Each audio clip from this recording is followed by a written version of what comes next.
Well, I'm gonna tell you something, and then I want to get an example from you. So, Okay. uh, and you touched on it. One of my favorite moments in teaching people and coaching people is what you were just talking about. That moment when they're you kind of craft this scenario, right? Which is why it's so rewarding. You craft this thing and you put them in this crucible or whatever it is, and then they see that they're like, I'm not failing. My training works, and it sort of Mm. clicks. That's my that's what gets me out of bed, is to do that, right? And to see that moment in someone. What is one of your favorite things? Like, what is one of the things that gets you like excited? Hmm. Gives you makes the hair on your arm stand up.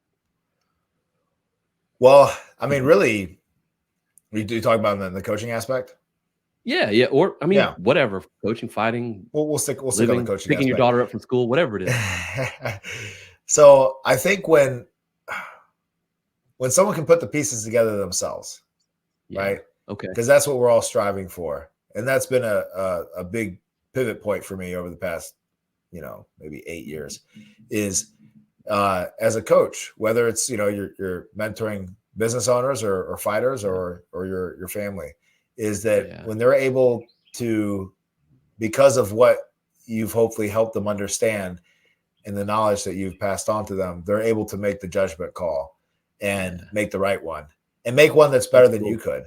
Yeah. And so I did not have a lot of success as a fighter, but I'm happy to say I've produced many people who have gone far beyond where I was. That's And awesome. so being able to distill that into them, and one of the or the ideal situation I always describe to our guys that are elite is I want to be in the corner and just be cheerleading. And I know that sounds wrong because it's like, you hear a lot of times No. people say, "Oh man, all that coach does is cheerlead." Well, if all your dude is doing it is right, you can't just cheerlead them, right? Yeah. So I don't want to be in a position where I'm like in the corner trying to like correct some major strategical flaw you have, You made a So mistake, I I guess, just earlier. right, I, exactly. And so I just want to be like, man, there you go. There you go. That's right. Boom, right? Just like that. Keep that up. That's all I want to be saying. And that's so awesome. that's one of the biggest thrills is, man, and you see that person go on to be an independent entity, which is what I think any great coach strives for, is that you build up that person so they're self-reliant. They don't rely on you as a coach anymore. And Yeah, that's what I'm happy to say with a lot of our higher level athletes. They can that's incredible. train by themselves. I can rely on them to be on condition. I don't have to stand over them. And it's taken a level of me Mm. minimizing my tolerance on people that don't.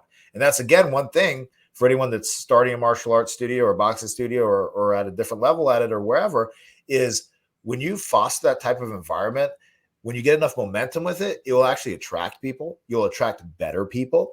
Mm. And like what has been described to me by a lot of our fighters now is that, hey, it's like you realize it's an honor to get the opportunity to compete, to get the opportunity Yeah. to fight, to represent the facility and things like that. So therefore, you take that seriously in all ways by being a good team member, by of other members who are way less than you, and by being prepared and doing everything you need to do, because you realize that it's not a given that you get the opportunity to do that.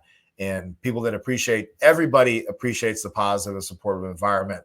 Yeah. And the only time you don't is when you haven't literally done enough deep thinking and you're too apt up in your ego. And I see these fighters sometimes that they'll go from gym to gym because they want to be top dog. But Mm. oftentimes, though, in that journey of trying to find a place where you can be top dog, they continually go to lower and lower and lower and lower places and smaller and smaller gyms with lesser and lesser good competitors and whatnot. And eventually, Mm. they aren't top dog of anything. Right. Big fish, small pond. I think Right. that's a great testament. That's a great testament what we are talking about earlier, where you are mentally with your own personal career, and that I mean, you're genuinely finding like enjoyment out of it. I mean, that's a good lesson for all of us, I think, is using that ego to get you there, right? Applying it to like, my ego is going to drive me to make this bigger than me, but also letting it go a little bit to realize it's Right. okay if it's bigger than you. You don't have to That's right. be the center of the universe, because you kind of will still wind up being the center of the universe. You know what I Yeah. mean? Like That's right. you're still the one shifting the gears, Like, come on. I That's love right. it. And also too, like, you can't control what other people say about you, but you can Oh, control what you think about yourself. And so